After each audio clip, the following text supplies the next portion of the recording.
Chers amis, bonjour. Il me semble que ça fonctionne. Beaucoup de nouveautés aujourd'hui, étant donné déjà que l'on va continuer ce dessin que j'ai laissé en suspens la dernière fois.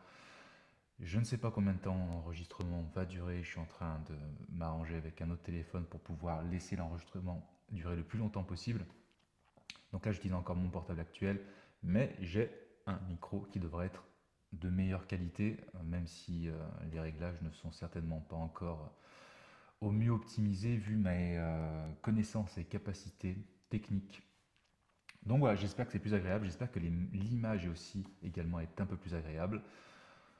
Un peu de temps a passé, une barbe a disparu, vous l'avez certainement remarqué également, et on va essayer de continuer. On avait pas mal parlé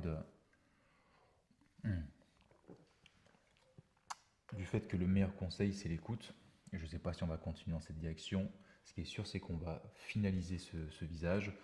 Je ne pourrais pas vous montrer la phase où je vais mettre le texte, tout simplement parce que c'est une commande privée et que le texte est privé. Mais on peut continuer un peu sur la création du portrait qui est généralement l'un des aspects quand même les plus importants. Voilà.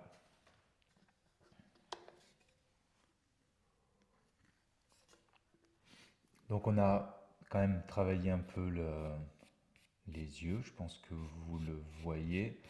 J'ai à peine continué depuis la dernière fois, étant donné que je voulais continuer avec vous, mais mon enregistrement n'a pas fonctionné, j'ai un portable qui ne va pas bien, voilà.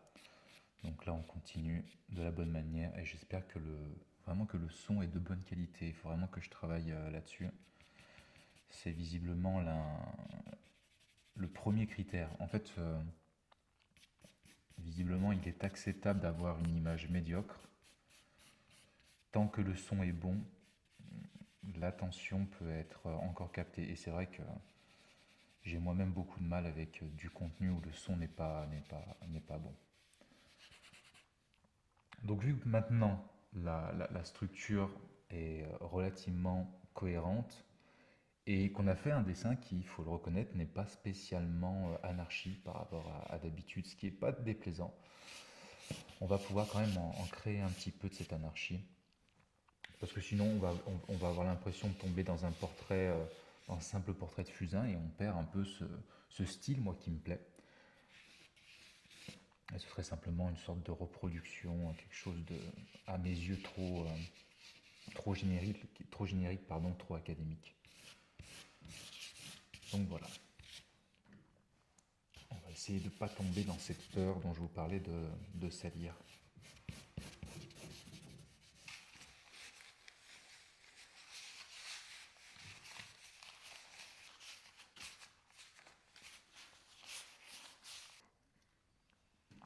Alors j'espère également que les blancs ne sont pas trop saturés. C'est ça que j'ai encore un peu du mal à régler.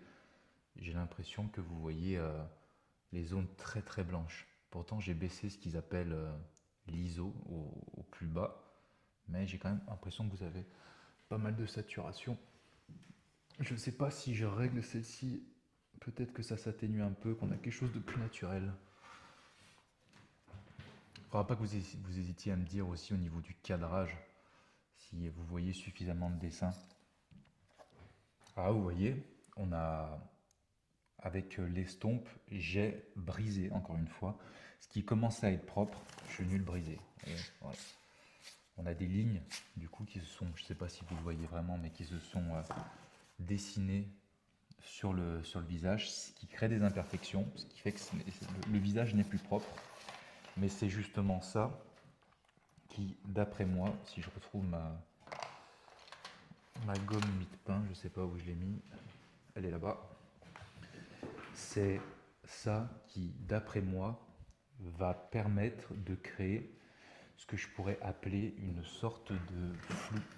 En fait, si vous voulez, si on essaie de faire vraiment précis, réaliste, de faire trop réaliste, l'exigence, je pense, c'est ma vision, l'exigence du spectateur va augmenter. On voit que c'est très réaliste, du coup le cerveau comprend qu'il n'y a pas spécialement d'effort de compréhension de l'image à faire, de reconstruction, parce que tout est déjà très net. Ce qui fait que le moindre petit défaut va vous sauter aux yeux.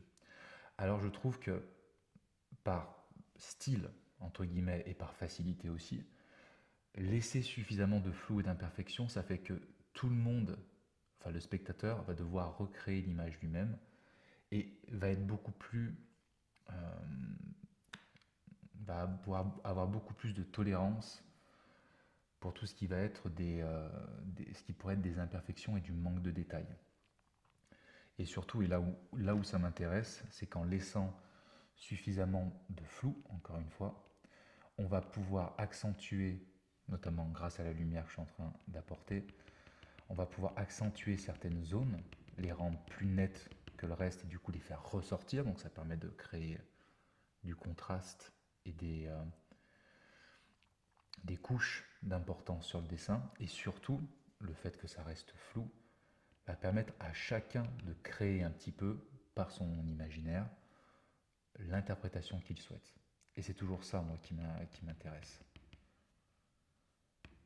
On pourrait même dire que tout le monde, étant donné qu'il y a un effort un peu de reconstruction à faire, hein, comme j'ai expliqué, que tout le monde va voir un petit peu un visage différent.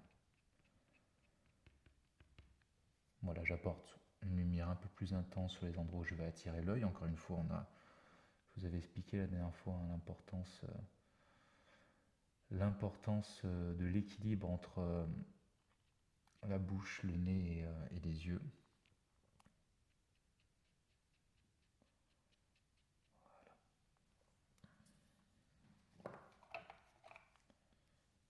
Alors je me demande si certains d'entre vous ont suivi mes conseils de la dernière fois et ont mis à l'épreuve leur entourage en ce qui concerne l'écoute. Est-ce que vous avez pu expérimenter si les personnes que vous rencontrez et les gens qui vous entourent vous écoutent vraiment? Si c'est le cas, je pense que vous avez été étonné de voir à quel point, et c'est pas du tout une attaque encore une fois, hein, à quel point peu de gens s'écoutent. Et vous verrez si vous commencez à pratiquer l'écoute active vraiment, attentive. Déjà, comme je vous l'avais expliqué, vous verrez que les personnes, sans même s'en rendre compte, vous en seront extrêmement reconnaissants parce que ça se ressent, quelqu'un qui nous écoute. Et puis surtout, c'est un cercle vertueux parce que très vite, si vous écoutez les autres, ceux qui le ressentent vont se mettre à vous écouter et vous allez avoir des conversations qui auront une profondeur qui dépasse généralement ce que l'on a l'habitude de vivre au quotidien. Alors là, vous voyez, il y a une partie de moi qui a envie de ne plus modifier, parce que je commence à arriver à un résultat qui esthétiquement commence à me plaire, et j'ai envie de commencer à rentrer dans ces détails de niche un petit peu, pour essayer de gagner de plus en plus en précision. Mais en faisant ça, j'ai la sensation de m'éloigner de ce style que je cherchais à créer. Donc on va déstructurer encore une fois, et à chaque fois la nouvelle façon dont on déstructure est de plus en plus difficile.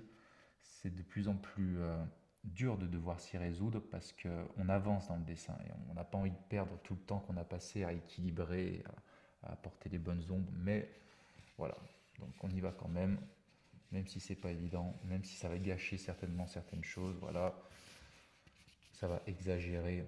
Voilà, faut pas avoir peur, faut même traverser le visage. Il faut créer ces zones d'imperfection. Il faut créer cette tension. En tout cas, si on veut un certain résultat.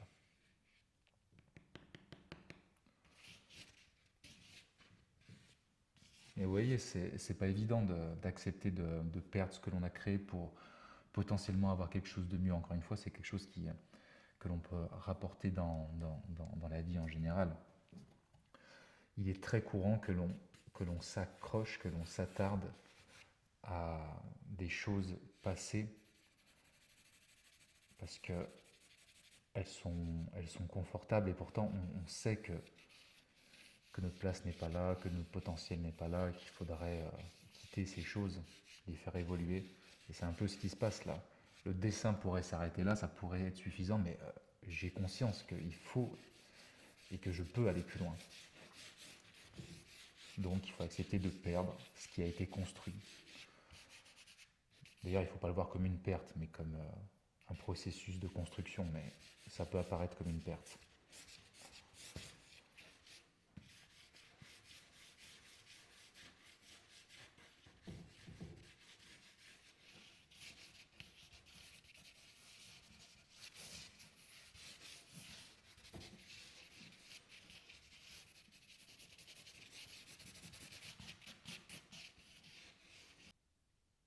Alors il est vrai que j'apporte souvent des taches de rousseur ou des cicatrices au personnage.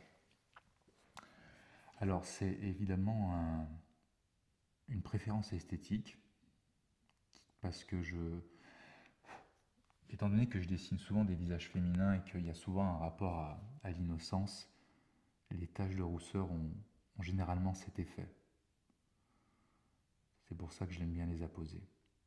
Mais elles ont une autre utilité qui est plutôt de l'ordre pratique en termes de dessin.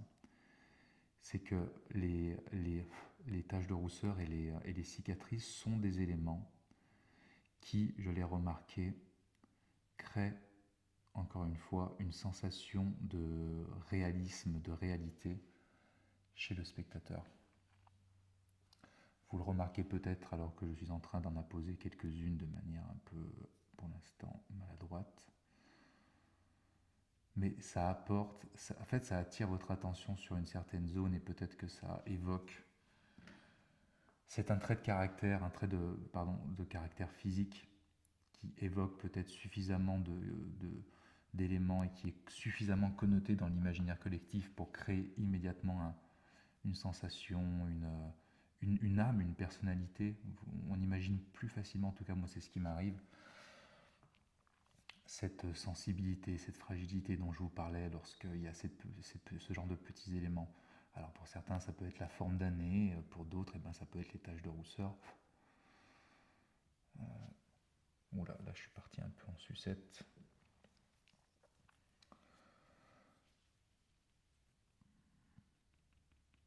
Mais ce sont des éléments qui vont étayer la diégèse de l'œuvre.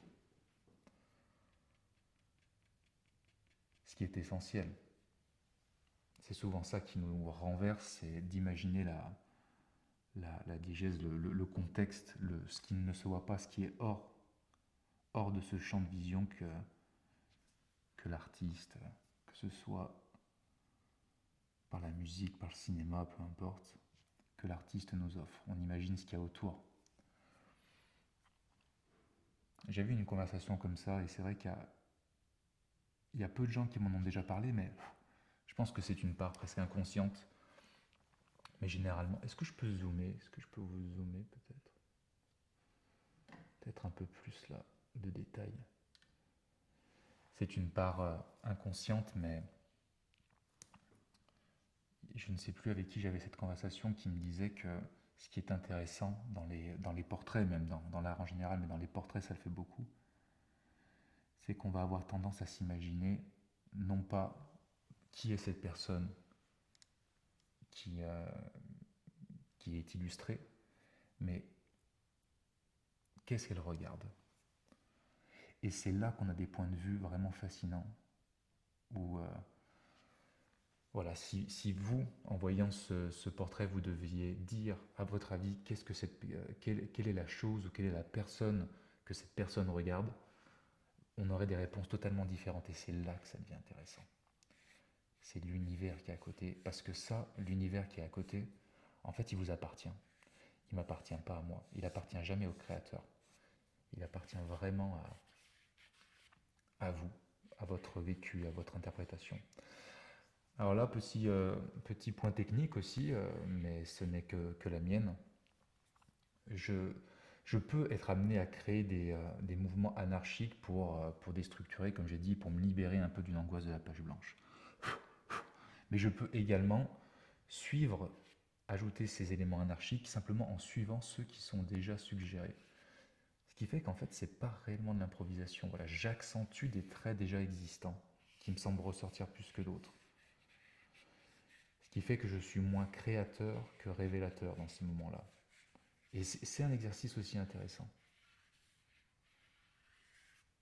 L'idée, ce n'est pas de venir créer, l'idée, c'est de venir souligner ce qui existe déjà. Ce qui est une forme de création, bien entendu, mais pas exactement la même.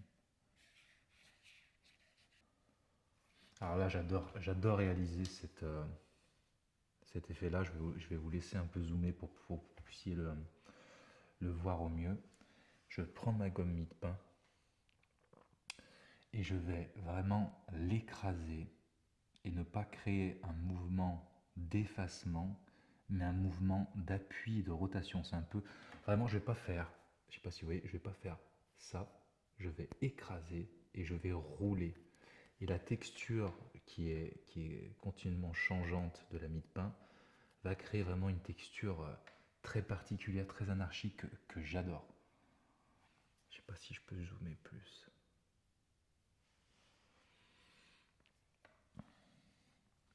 Même le mieux serait, avant ça,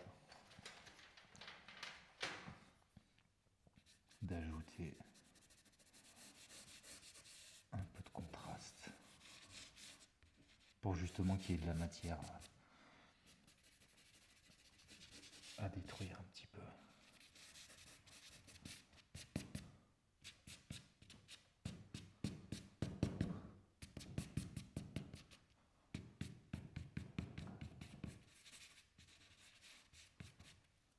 Voilà.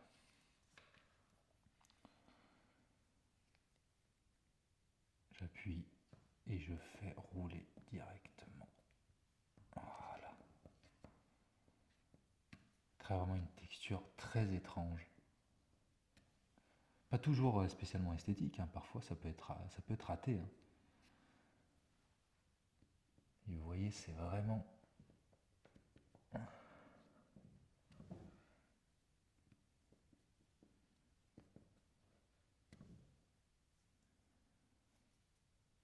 Ouais, ça me plaît là.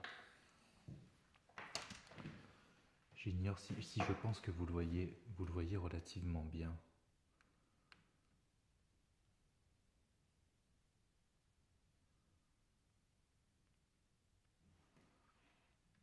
Ça crée un mouvement, ça crée une dynamique. Là, alors c'était volontaire ou non, je ne sais pas, mais il y a vraiment ce côté qui se recentre ou qui s'extrait. On a vraiment l'impression que les étals de lumière proviennent de tous les endroits. Donc il y a soit cette réunion, soit au contraire cette division, mais en tout cas il y a l'idée d'un centre commun à l'origine. Ça j'aime beaucoup. J'aurais très bien pu faire qu'un seul côté, ça n'aurait pas eu le même sens, on aurait pu avoir des variables comme ça. Mais là c'est intéressant. Je vais rehausser le blanc des yeux. Et voilà, chers amis, on va s'arrêter là pour cette pièce. Le reste, je dois le continuer tout seul, étant donné qu'il faut que j'apporte un texte pardon, qui est privé. Mais peut-être en préparant ma prochaine référence, je peux conclure un peu sur cette idée de meilleurs conseils qui serait l'écoute. Vous savez, généralement, on cherche toujours à dire quelque chose qui serait utile, intelligent lorsque quelqu'un va mal. C'est assez naturel parce que on pense avoir une solution, on pense faire preuve d'une certaine morale et avoir par nos expériences passées la capacité de dire à l'autre tu devrais faire ci, tu devrais faire ça pour aller mieux. Et en fait, on ne se rend pas compte, mais c'est très rarement que l'on se met vraiment à sa place et que l'on se demande ce qui est bon pour lui plutôt que ce qui aurait été bon pour nous. C'est pour ça que je dis que le meilleur conseil à donner, c'est de ne pas en donner. Alors c'est peut-être un peu exagéré, mais je pense que c'est assez proche de la vérité. Lorsque quelqu'un nous parle d'une souffrance qu'il a vécue, qu'il traverse, on a tout de suite tendance à presque l'interrompre pour venir ponctuer son expérience de notre expérience. Ce qui est déjà très inconfortable lorsqu'on est en train de se confier et que l'autre tout de suite vient tirer la couverture à lui en disant « Ah oui, mais ça me rappelle quelque chose que j'ai vécu. » Et l'autre se met, ou on se met à raconter notre propre histoire au lieu d'écouter l'histoire de l'autre, et on propose une solution qui en fait n'est pas une solution pour l'autre, mais c'est une solution pour nous. On détourne en fait on détourne le regard de son mal-être. Peut-être parce que ça nous met mal à l'aise aussi. Ça, c'est une vraie réflexion.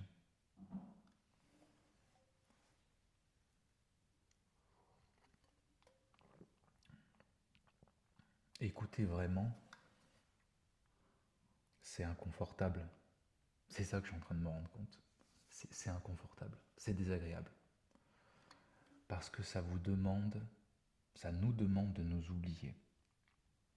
Ça implique de refuser le contrôle, de devenir volontairement un réceptacle et de ne rien obtenir de ça. De recevoir en sachant que c'est pas quelque chose, c'est difficile à exprimer. En fait, c'est un don dans la passivité. Et ça oblige, et ça c'est difficile. Moi je sais que c'est quelque chose c'est une chose avec laquelle je peux avoir du mal. Ça nous oblige à faire le deuil de l'idée d'être un sauveur. Ça nous force à briser cette posture de héros que l'on veut parfois imposer à l'autre. On veut davantage, je crois, avoir le rôle de celui qui aide plutôt que d'aider vraiment. Et ça, à mon avis, c'est une erreur. Parce que donner un conseil, c'est rassurant pour nous. Moi, ça nous permet d'avoir un rôle, d'avoir un pouvoir, et peut-être même que ça vous est déjà arrivé de donner volontairement un mauvais conseil à quelqu'un. Preuve que c'est un pouvoir, parce que l'autre est en situation de faiblesse et que on peut l'orienter. Alors que l'écoute, ce serait renoncer à ce pouvoir-là, et renoncer surtout à cette peur qui est aujourd'hui sociétale, quasiment du silence. Tout le monde est terrorisé par le silence aujourd'hui. Donc il faut renoncer à beaucoup de choses pour être capable d'écouter. Il faut se plonger dans le silence en sachant que le silence c'est l'obligation par la force de ressentir. C'est pour ça que peu de gens supportent le silence, parce que si vous faites l'exercice de vous retrouver tout seul dans une pièce, sans un bruit, sans téléphone, sans musique, sans rien, très rapidement votre esprit va vous confronter aux choses qui vous peinent pour essayer de trouver des solutions. Et c'est difficile. Peu de gens ont envie de se retrouver dans cette situation-là, c'est dur à éprouver. Ça vous met face à votre propre impuissance. Mais c'est nécessaire d'être face à cette impuissance pour pouvoir trouver des solutions. Donc en fait, c'est ça le cadeau que l'on fait à l'autre. On lui offre l'occasion, on lui impose un silence qu'il n'est pas forcément capable de s'imposer à lui-même, pour qu'il trouve les solutions qui lui correspondent à lui. Si vous pouvez offrir ce cadeau à quelqu'un, vous ne devez surtout pas hésiter à le faire. Parce que dans un monde qui est, il faut le dire, complètement saturé d'opinions, d'avis qui sont tranchés, qui n'ont plus aucune nuance, on est bombardé de commentaires. Avoir quelqu'un qui vous laisse la place de ne pas subir de commentaires, c'est, à mon avis, précieux. Dites-vous bien une chose, c'est que la personne qui est en face de vous, il y a de fortes chances pour qu'elle n'ait pas envie d'être sauvée, mais pour qu'elle ait envie d'être comprise. C'est un secret des relations, ça. Enfin bref, c'est ce que je crois. Après, est-ce que c'est vrai? C'est à vous d'en décider. Et puis, peut-être même que le but, c'est simplement... Après, je sais pas, on dirait que ces vidéos deviennent moins du dessin et plus de la philosophie, je sais pas, c'est un mélange des deux. Peut-être vais-je devenir le Bob Ross, mélange de philosophie et d'art graphique. Mais je pense que c'est pas une mauvaise direction. Dites-moi ce que vous en pensez, cette partie, ces quelques minutes là qui sont complètement à part du dessin. Est-ce que c'est est-ce que c'est quelque chose qui peut vous plaire? On va finir là-dessus. Je pense que c'est pas mal. L'écoute, l'importance de l'écoute. L'essentiel acte d'écouter. C'est ça y est, je tire le fil de ma pensée. C'est vraiment une façon de reconnaître l'existence de l'autre. C'est lui dire que je te reconnais tellement que je me tais pour te laisser la place d'exister. Il y a peut-être quelque chose là-dessus à... Tu existes suffisamment pour que je me taise, pour que je sorte de mon ego. Je vais peut-être en faire une publication de ça, je pense. C'est pas mal. Parce que parler, ça crée... Forcément, parler crée de la distance. Parce que parler, c'est la confrontation, même si c'est fait amicalement, des expériences différentes. Alors que le silence permet une réunion, une proximité. L'abandon du langage, ou en tout cas dans un langage qui est davantage corporel, pour se rapprocher. Ça réduit l'espace. Donc peut-être qu'on peut conclure là-dessus. Le meilleur conseil qui pourrait naître chez quelqu'un, c'est celui qu'on lui laisse trouver seul. Ça peut passer, ça. Je pense que c'est une bonne conclusion. Voilà, offrez cet espace. Offrez cet espace à vos proches, à ceux qui comptent. Offrez l'espace de l'écoute. Montrez-leur qu'ils ont suffisamment d'importance à vos yeux pour pouvoir s'exprimer auprès de vous sans jamais être interrompu par une expérience extérieure, à moins qu'ils vous la demandent, bien entendu. Écoutez vos proches. Faites-leur, offrez-leur cette preuve d'amour. Et puis nous, on se retrouve d'ici quelques jours, j'imagine.